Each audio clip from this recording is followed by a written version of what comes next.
hacer la electroforesis capilar. La electroforesis capilar es un método que surge cuando en la electroforesis convencional que nosotros conocemos, vemos o aplicamos, se ven que hay una serie de limitaciones, hay una serie de situaciones en las que se deben mejorar. Y a consecuencia de esto es que va a surgir el método ya con ciertas características, como vamos a ir viendo posteriormente, no diríamos en reemplazo, pero sí como un método de mejorar algunas limitaciones que presente la electroforesis convencional. La electroforesis convencional fue introducida, como ustedes recuerdan, por primera vez por Tiselius en el año 1930 aproximadamente. Es una técnica de separación discontinua en la que las sustancias a ser analizadas se separan en función de su diferente movilidad bajo la acción de un campo eléctrico. Las especies bajo estudio se mueven en un medio líquido soportado que sirve como medio conductor para la corriente eléctrica. De esta manera, nosotros podemos mencionar que las separaciones por electroforesis convencional han sido muy empleadas principalmente para la identificación y cuantificación de moléculas que tengan un alto peso molecular, tal es el caso de las proteínas. Sin embargo, como mencionábamos, presentan limitaciones como ser una técnica bastante lenta, una técnica que es poco reproducible y, por otro lado, que no permite la automatización. Entonces, en ese sentido, y para corregir los inconvenientes que se presentaban, surge la electroforesis capilar. Esta electroforesis capilar presenta pues ciertos aspectos únicos, si vale el término, como ser el empleo de los capilares de diámetros muy pequeños. Estos capilares van a actuar como una especie de celdas electroforéticas, llevando a cabo la separación en el interior del capilar. El capilar va a estar relleno de un líquido que servirá de conductor de la corriente eléctrica, que recibe el nombre de medio electroforético y que inicialmente va a ser una disolución reguladora.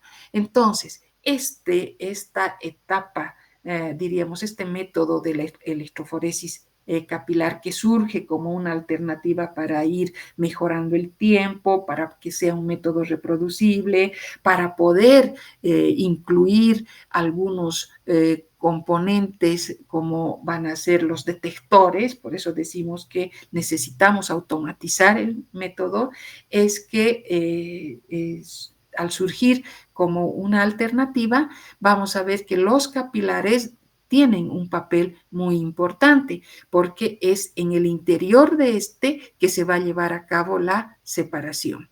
Entonces, a su vez, estos capilares tienen diámetros muy pequeños, actúan como celdas electroforéticas y vamos a ver que está relleno de un líquido que servirá de conductor de la corriente eléctrica y que recibe el nombre de medio electroforético, que inicialmente será una solución reguladora. ¿Cuáles son las ventajas de la electroforesis capilar? En primer lugar, que utiliza pequeñas cantidades de muestra y de reactivos. Luego utiliza tampones acuosos, pudiéndose inyectar directamente las muestras acuosas. Luego tenemos que las separaciones son de gran eficacia, los tiempos de separación son muy cortos, estamos hablando entre los 5 minutos a los 60 minutos, las separaciones se las realiza a temperatura ambiente, la automatización es en diferentes etapas del proceso, se llevan a cabo, y la posibilidad de analizar una gran diversidad de analitos. Ahora, ¿cuál es el principio básico de la separación? La migración de las especies químicas dentro del capilar y que se va a regir por dos fenómenos que se llevan a cabo simultáneamente. En primer lugar, la electromigración y la electroósmosis. ¿En qué consiste esto? Hablaremos de la electromigración. La electromigración consiste en el movimiento de las especies que forman la muestra a través de la disolución reguladora dentro del capilar, bajo la influencia de un campo eléctrico.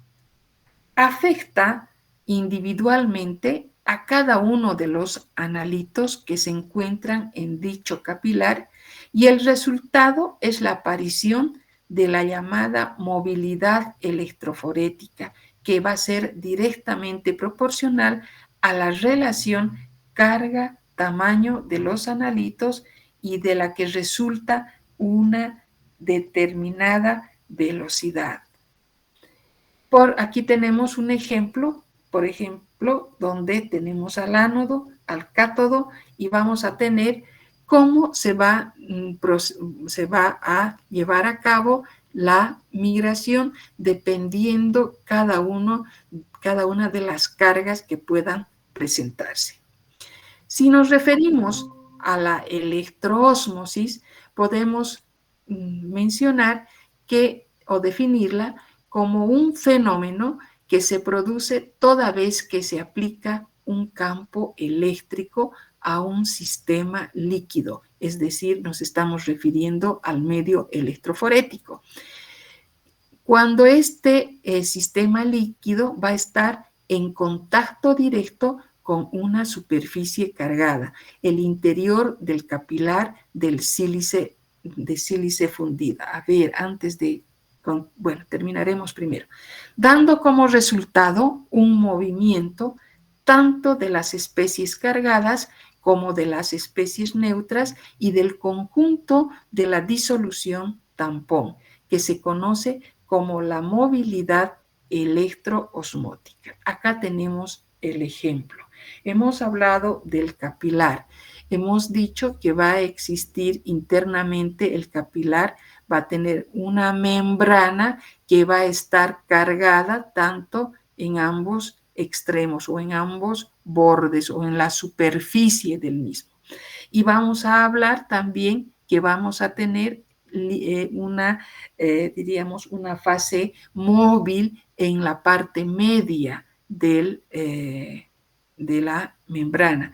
Cuando nosotros nos referimos a la electroósmosis, decimos fenómeno que se produce toda vez que se aplica un campo eléctrico a un sistema líquido, que es el medio electroforético, que está en contacto directo con una superficie cargada, es decir, las paredes, el interior, como para que me entiendan, el interior del capilar que está construido o está hecho de sílice fundido, dando como resultado un movimiento tanto de las especies cargadas como de las especies neutras y del conjunto de la disolución tampón que se conoce como movilidad electroosmótica. El flujo electroosmótico es el movimiento relativo de un líquido con respecto a una superficie cargada bajo la acción de un campo eléctrico. Es lo que habíamos mencionado. Tenemos a la membrana internamente donde está cargada y en la parte central nosotros pues vamos a encontrar un líquido que también va a estar, va a tener un movimiento, tiene una carga y va a estar bajo la acción de un campo electroforético. Al ser un fenómeno con dos fases, tanto sólido como líquido, la magnitud y la dirección del flujo electroosmótico va a depender de la composición del capilar y de la naturaleza de la disolución reguladora dentro del capilar.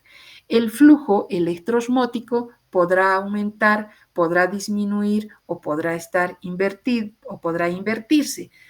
variando el voltaje, tomando en cuenta el pH del tampón, tomando en cuenta la concentración del tampón, modificando el capilar o también tomando en cuenta la presencia de otros modificadores orgánicos. Vamos a ver, por ejemplo, que la electroforesis capilar en un esquema de lo que sucede en el interior del capilar cuando hacemos la separación a través de una electroforesis capilar, nosotros vamos a encontrar una serie de componentes. Estos componentes van a ser, vamos a tener en primer lugar al capilar, el capilar que está sumergido, si vale el término, en el interior de los dos viales, que uno va a ser el vial fuente, el vial destino. A su vez, cada uno de estos va a tomar en cuenta los electrodos que van a originar al ánodo y al cátodo. Luego vamos a tener un vial en la parte central, si ustedes pueden observar, que contiene a la muestra. Están conectados a un sistema de detección y todos que están unidos por el generador de alto voltaje. Los parámetros que se toman en cuenta en la separación van a ser el tiempo de análisis, la eficiencia, la selectividad y la resolución. Cuando hablamos del tiempo de análisis, este disminuye con el aumento del voltaje, con el uso de los capilares cortos o también aumentando el flujo electroosmótico. Hablamos de la eficiencia. La eficiencia se calcula al igual que en la cromatografía. La selectividad está en relación entre los dos picos adyacentes a su paso por el detector. Y la resolución, la capacidad de separación de dos componentes presentes en esta muestra. Ahora, antes de hablar de los factores que podrían influir en la separación, tenemos que recordar que los tiempos de migración de un soluto lo podemos definir como el tiempo que tarda el soluto en migrar la longitud efectiva del capilar, desde el momento, mejor dicho, desde el punto de inyección hasta el detector. De tal manera que si hablamos de los voltajes altos, por ejemplo, tenemos que referirnos a capilares cortos y flujos electroosmóticos altos, van a dar lugar a menores tiempos de migración, lo que significa que estamos hablando de un tiempo de análisis que va a ser mucho más corto. Para acortar los tiempos de análisis es mejor aumentar el voltaje o emplear capilares que sean mucho más cortos. Y de esta manera podemos tomar en cuenta a aquellos factores experimentales que van a influir el momento de la separación electroforética.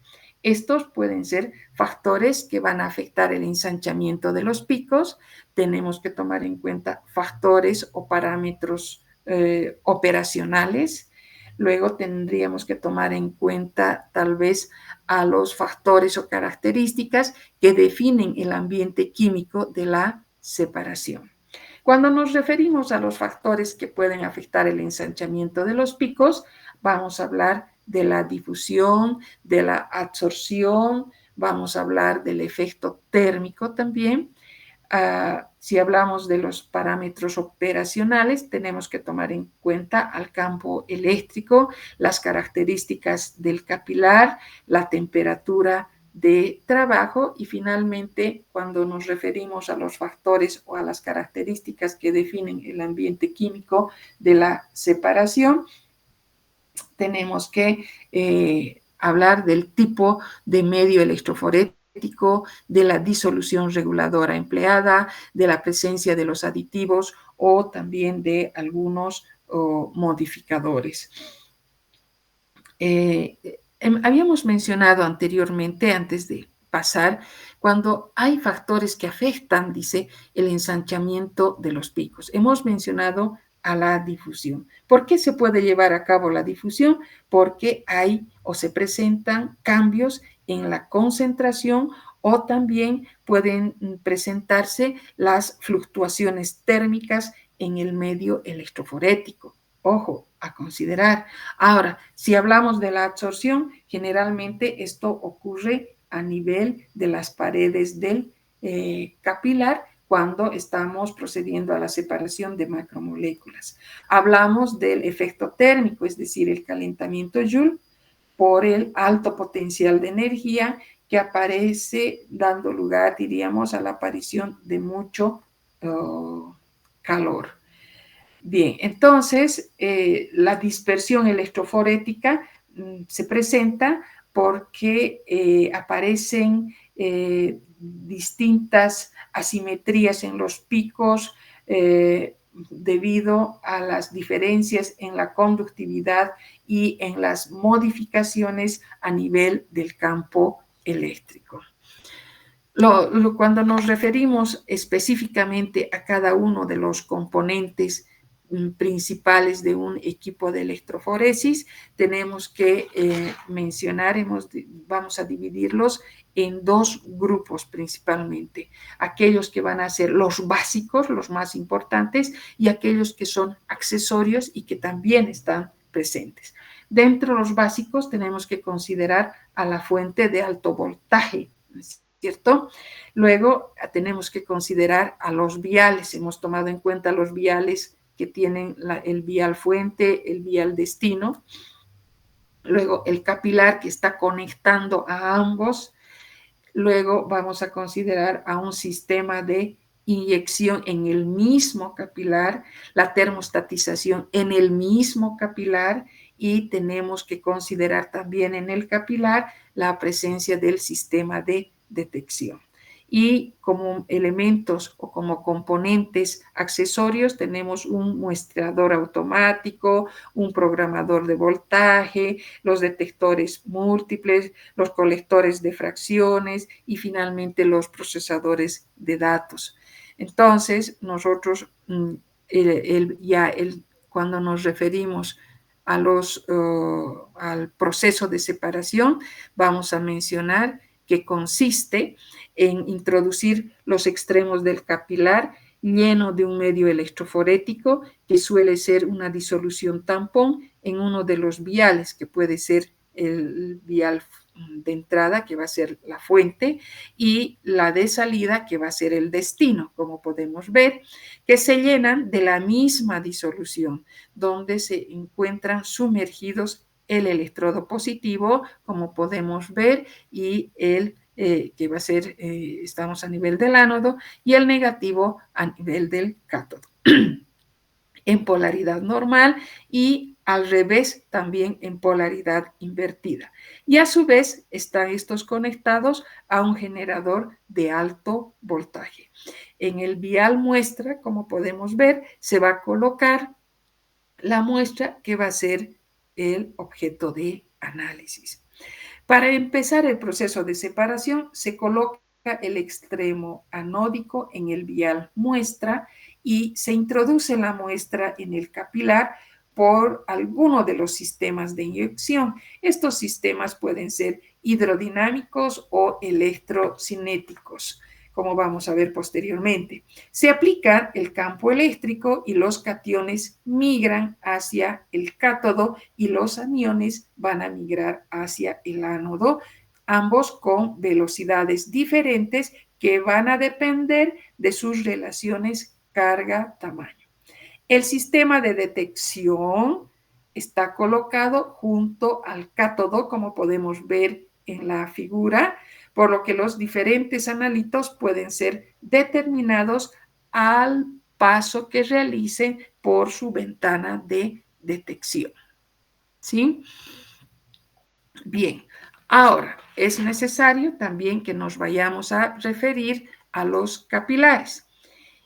El capilar empleado en electroforesis capilar desempeña el mismo papel de la columna en el caso del HPLC. ¿Se acuerdan de la columna cromatográfica en la cromatografía líquida a altas presiones? Pues es similar el papel del capilar en este tipo de electroforesis capilar.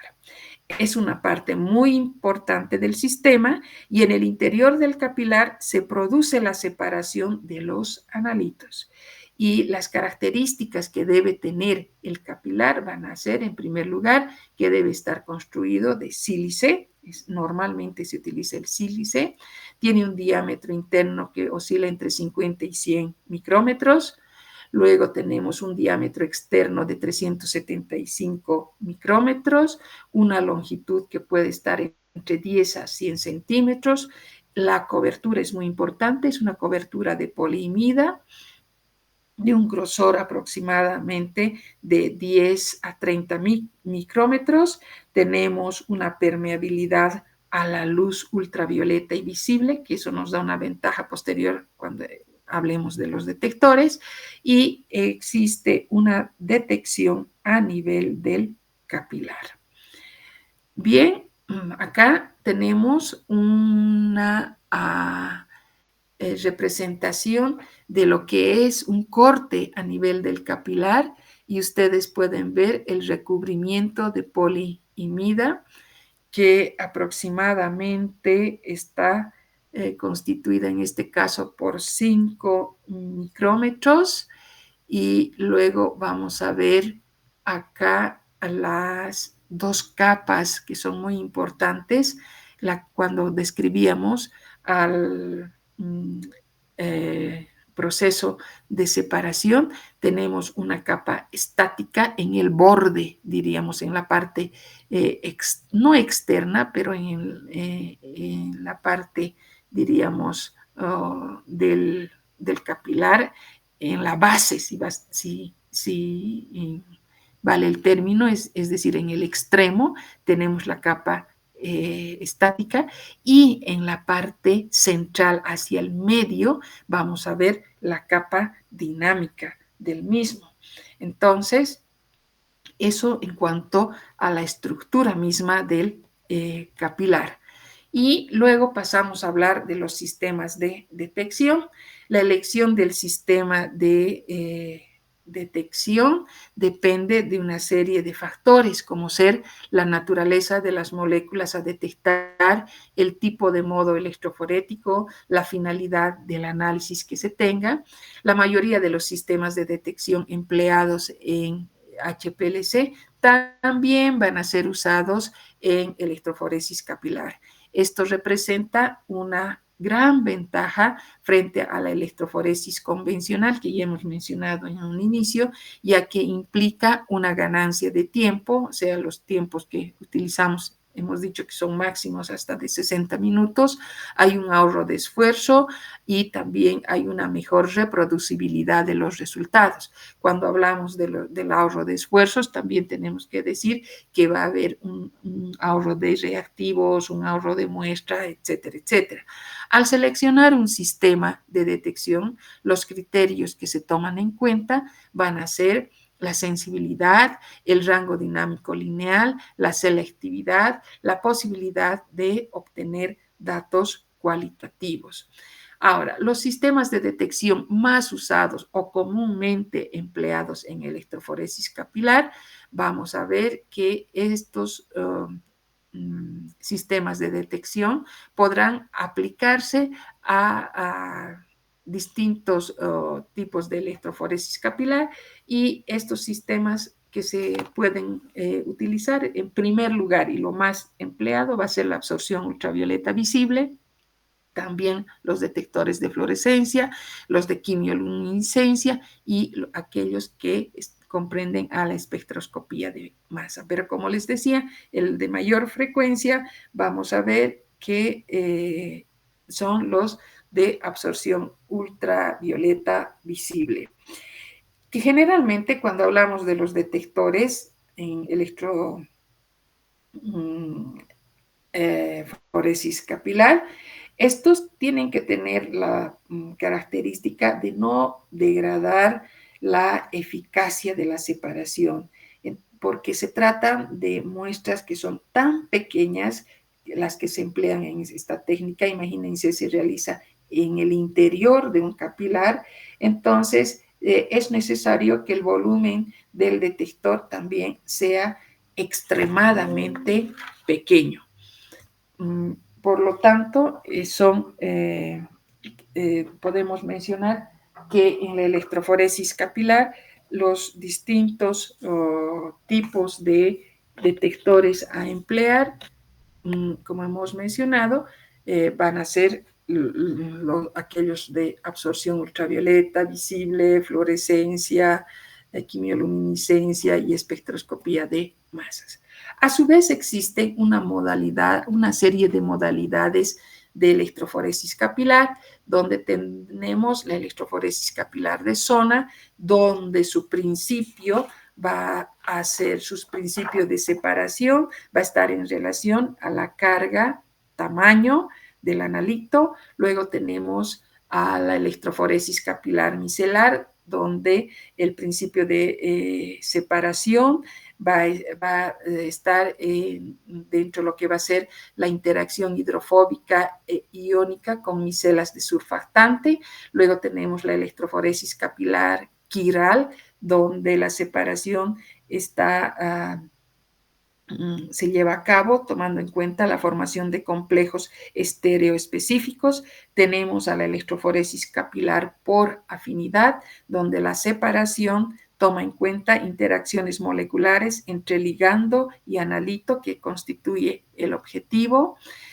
Luego tenemos la electroforesis capilar micelar con microemulsiones, que toma en cuenta mecanismos electroforéticos y de reparto cromatográfico. Tenemos la electroforesis capilar en gel, es una separación tomando en cuenta el peso o el tamaño molecular.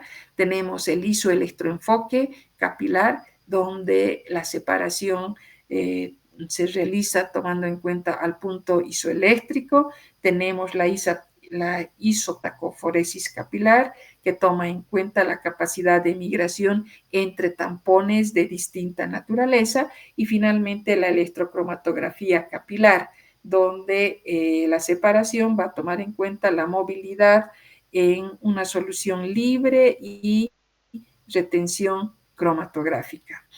Entre todas estas modalidades de electroforesis capilar, veremos que la más empleada va a ser la electroforesis capilar de zona, porque es simple y tiene un gran poder de separación. Y si tiene un inconveniente, solo es para separar algunas especies, sirve para separar especies cargadas y no así permite la separación de especies neutras.